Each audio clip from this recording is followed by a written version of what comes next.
ہم پر لازم ہے کہ مسجد مولانا پور کو اپنی جسمانی اور جسمانیت کے ساتھ آباد کیا جائے، اور اس پروگرام سے آج کریں کہ آج سے ہم ہمیشہ جتنے لوگ نمازی ہیں اگر وہ چاہتے ہیں کہ ان کا گھر آباد ہو تو وہ مسجدوں کو آباد کرے، اللہ اسے دنیا میں بھی آباد کرے گا، قیامت میں بھی آباد کرے گا۔ لہذا ہم پر لازم ہے کہ اس قید العلماء کے علاقے میں ہم مسجد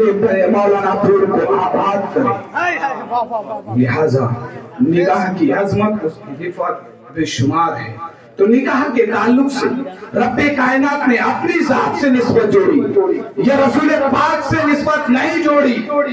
بلکہ میری نشانیوں میں سے یہ ہے کہ تم نکاح کرو۔ جب رسول پاک کا پروردگار یہ ارشاد فرما رہا ہے نکاح میری نشانی ہے اور نکاح کی نسبت میری ذات سے بھی ہے اور رسول پاک سے بھی ہے، دو عظیم ذاتوں سے یہ نکاح کا تعلق جڑا ہوا ہے، تو ہم اس جڑے ہوئے تعلق کو پامال کیسے کر سکتے ہیں جب مذہب اسلام کے ماننے والے ہیں؟ مذہب اسلام ہمیں نکاح کے موقع پر جہیز کے ناجائز مطالبے سے ہمیں روکتا ہے، مذہب اسلام ہمیں عورتوں کی آواز کو بلند کرنے سے روکتا ہے، تو مذہب اسلام کے ماننے والے جب نکاح کا پروگرام ہوتا ہے، پروگرام کے بعد عورتیں ہماری آواز کیوں بلند کرتی ہے؟ ہماری عورتوں کو یہ عقل آنی چاہیے کہ آج سے میں عہد کرتی ہوں، آج سے یہ میں وعدہ کرتی ہوں، آج سے یہ میں پختہ ارادہ کرتی ہوں، آج تک میں نے جو کچھ کیا کر لیا، لیکن رسول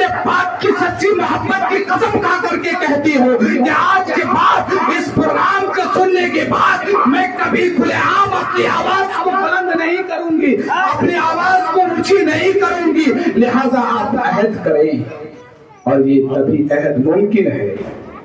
جب آپ اپنے مدرسے کو آباد رکھیں۔ اس طرح کی تقریر کو سننے کے لیے آپ کو اپنے مدرسوں کو آباد کرنا ضروری ہے۔ جب آپ کا مدرسہ آباد نہیں ہوگا تو ہم جیسے لوگ بھی یہاں موجود نہیں ہوں گے، خواجہ نوید عالم جیسی شخصیت بھی موجود نہیں ہوگی، مولانا ساجد الرحمان جیسی شخصیت بھی موجود نہیں ہوگی۔ جب لوگ مدرسہ چلاتے ہیں تقریباً 6 مدرسین کو وہ تنخواہ دیتے ہیں، اس وجہ سے تاکہ علاقے کی مسجد خالی نہ ہو، قرب و جوار کے مدارس خالی نہ ہو۔ جب مدارس سے پڑھنے والے طلبہ مدارس سے فارغ ہو کر کے مسجدوں کو آباد کریں گے تبھی آباد کریں گے جب آپ کا مدرسہ آباد ہوگا۔ تو اے مسلمانوں سو، جس طرح ہمیں ہماری مسجدوں کا آباد کرنا ہم پر لازم ہے، اسی طریقے سے اپنی دولت سے ہم نے تو علم حاصل نہیں کیا، ہمارے اوپر تو کوئی علم کا خزانہ نہیں ہے، لیکن ہمارے پاس اللہ کا دیا ہوا خزانہ ہے،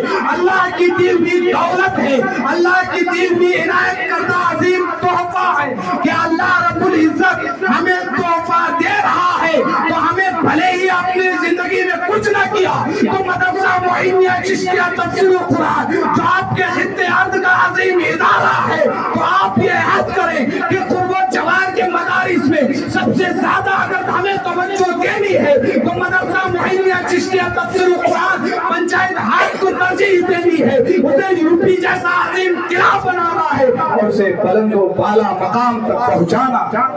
واہ سبحان اللہ، سبحان اللہ، کیا بات، واہ بڑھیا۔ بے شک پیارے آقا کے پیارے دیوانوں، مدرسوں کو آباد کرنا گویا کہ اپنے ایمان کو تازہ کرنا ہے۔ بے شک بے شک۔ ایمان تبھی تازہ ہوگا۔ یہاں اعجاز انجم صاحب لطیفی موجود ہیں، اگر یہ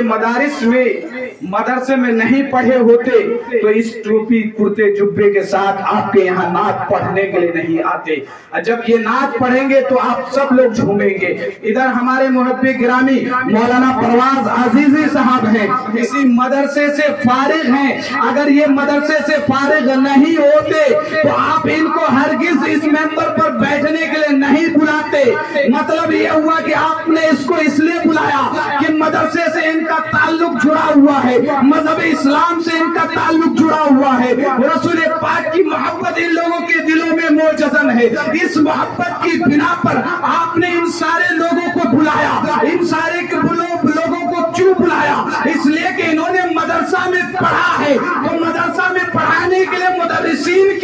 ضرورت ہے، دور حاضر میں مدرسین کی تنخواہ کی بھی ضرورت ہے۔ جب تنخواہ معیار کی ہوگی تو اسے مدرس بھی معیار کا ملے گا، جب تنخواہ اعلیٰ ہوگی تو اسے اور اعلیٰ مدرس ملے گا۔ ایک مدرسہ چلانے والا تبھی اعلیٰ مدرس رکھ سکتا ہے جب آپ کی محبت دولت کے ساتھ مدرسے کے ساتھ جوائن ہو جائے، جب آپ کی دولت زکات اور فطرہ کا بیشتر حصہ آپ قرب جوار کا قرآن خوانی ہو یا اور دیگر پروگرام ہو، آپ کے یہاں کوئی آتا ہے تو مدرسہ معینیہ چشتیہ تفسیر قرآن کے طلبہ اور اس کے اساتذہ اور افراد آتے ہیں، لہذا ہمیں پوری طاقت دے کر کے مدرسہ معینیہ چشتیہ کو روزے فضول باندی تک پہنچانا ہے اور یہ عہد کر لے کہ ہمیں روشن کرنا ہے، اپنے علاقے کے مدرسے کو بلند کرنا ہے۔ فائدہ ایک آخری بات اشارہ ہو رہا کہ ختم کر دیں، میں ختم کر دیتا ہوں۔ آپ جب مدرسے میں دولت دیں گے تو آپ کا نتیجہ کیا ہوگا؟ آپ کو زیادہ نہیں 100 سے 150 سال کا پرانا واقعہ میں سناتا ہوں، یہ حقیقت پر مبنی ہے۔ ایک بہت بڑا بزرگ تھا، وہ سرکاری نوکری کیا کرتا تھا۔ جب وہ ریٹائر ہو گیا، وہ اپنے پد سے ریٹائر ہو گیا، جب اس کی نوکری کی میعاد ختم ہو گئی، اس کی عمر کے مارکشیٹ کے اعتبار سے مکمل ہو گئی، تو اس نے سوچا کہ اب ہمارے پاس کوئی دوسرا ٹائم نہیں ہے۔ بغل میں مدرسہ تھا، اس نے یہ ٹھان لیا کہ ہمیں جو پینشن ملے گا تو ملے گا، اس کا پینشن کا زیادہ تر حصہ میں اس مدرسے میں دوں گا۔ دوسرا میں یہ کروں گا کہ یہاں دوسرے لوگ جن کو مزدوری کے طور پر رکھا ہے، کہ مزدوری دے کر کے ایک مدرسے کے ناظم نے رکھا ہے کہ وہ سبزی لا کر کے مطبخ میں دے اور باورچی بنائے، اس کے دل میں یہ شوق پیدا ہوا، وہ ریٹائر ماسٹر کے دل میں یہ ولولہ پیدا ہوا، کیوں نہ مدرسے کی اس تنخواہ کو ہم بچا لیں اور یہ خدمت فری میں ہم کیوں نہ شروع کر دیں۔ جب اس نے یہ خدمت شروع کر دی، وہ خود مارکیٹ سے سبزی لا کر کے باورچی کو دیتا تھا اور باورچی اس سبزی کو بناتا تھا، طلبہ اس کو کھاتے تھے۔ پتہ چلا جب طلبہ اس ضعیفی بوڑھے آدمی کا، وہاں کے طلبہ ہوتے ہیں، نو عمر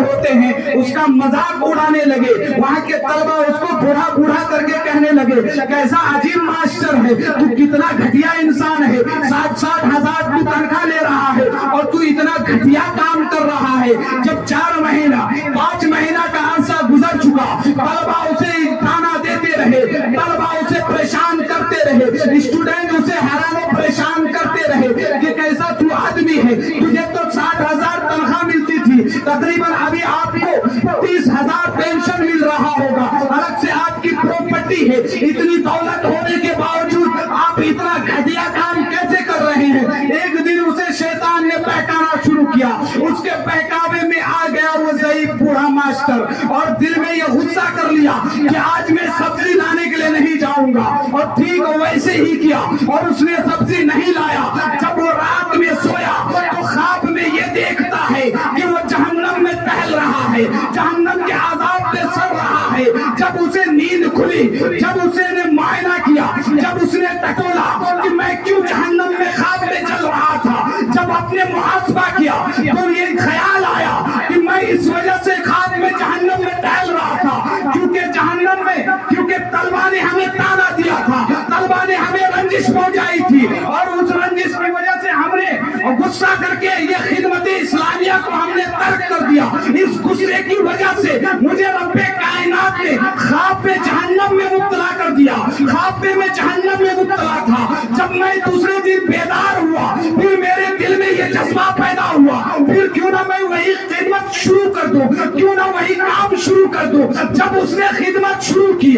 خدمت شروع کرنے کے بعد عمر اسی مدرسے میں سبزی لا کر کے کھلاتا رہا۔ جب وہ بندہ اس دنیا سے گیا، وہی طلبہ جو اسے رنجش پہنچایا کرتے تھے، وہی طلبہ جو انہیں تکلیف پہنچایا کرتے تھے، وہی طلبہ جب ان کے مرنے کے بعد ان طلبہ کے خواب میں آیا کہ وہ بندہ جہنم میں نہیں بلکہ جنت میں سیر کر رہا ہے، جنت میں اسے پھولوں کا گلاب دیا جا رہا ہے، جنت کا دودھ دیا جا رہا ہے۔ جب طلبہ نے اس سے دریافت کیا اے بوڑھا نوجوان تجھے یہ نعمت کیسے ملی، وہ بوڑھا نوجوان وہ خواب میں بتاتا ہے کہ مجھے یہ نعمت اس وجہ سے ملی کہ میں نے فی سبیل اللہ، میں نے اپنی دولت کو تیری خدمتوں میں لگا دیا، ہم نے طلبہ کی خدمت میں لگا دیا، نہ صرف ہم نے دولت کو لگایا بلکہ اپنی جسمانی طاقت کو بھی تمہاری خدمت میں لگا دیا تاکہ تمہارے ذریعے مذہب اسلام کا بول بالا ہو۔ اس کے نتیجے میں رب کائنات میں میرا کوئی عمل ایسا نہیں تھا کہ میں جنت میں جاؤں، لیکن تمہاری خدمت کرنے کی وجہ سے رب کائنات نے مجھے جنت میں پہنچا دیا اور اس کے لطف سے میں سیراب ہو رہا ہوں۔ اب بتاؤ، مذہب بظاہر آپ کو دنیا میں ہو سکتا ہے کہ آپ مدرسہ میں دیں اور آپ کو اس کا فائدہ نہ ملے، لیکن یہ اللہ کا کرم یقیناً ہوگا جب آپ مدرسے میں مدد کریں گے تو وہ مدد در حقیقت مدرسے کی نہیں ہے بلکہ آپ کے علاقے کی مدد ہے، آپ کی مسجد کی مدد ہے، آپ کے میلاد کی مدد ہے، آپ کے نماز جنازہ پڑھانے میں معاون ہوگا۔ جب وہ دولت دیں گے تبھی آپ کا مدرسہ ترقی کرے گا، کیونکہ یہ مادی دور ہے۔ اگر آپ چاہتے ہیں آپ کے ایمان کو تازگی بخش روح تازہ ہو جائے تو آپ یہ عہد کریں جب بھی موقع لگے ہم مدرسہ معینیہ کو سب سے پہلے نمبر پر یاد رکھیں گے، کیونکہ ہمارے علاقے کا صحیح خیال اگر رکھتا ہے تو مدرسہ معینیہ چشتیہ رکھتا ہے۔ اس لیے عہد کریں، اپنے مدرسے کو آباد کریں۔ وما علینا الا البلاغ۔ السلام علیکم ورحمۃ اللہ وبرکاتہ۔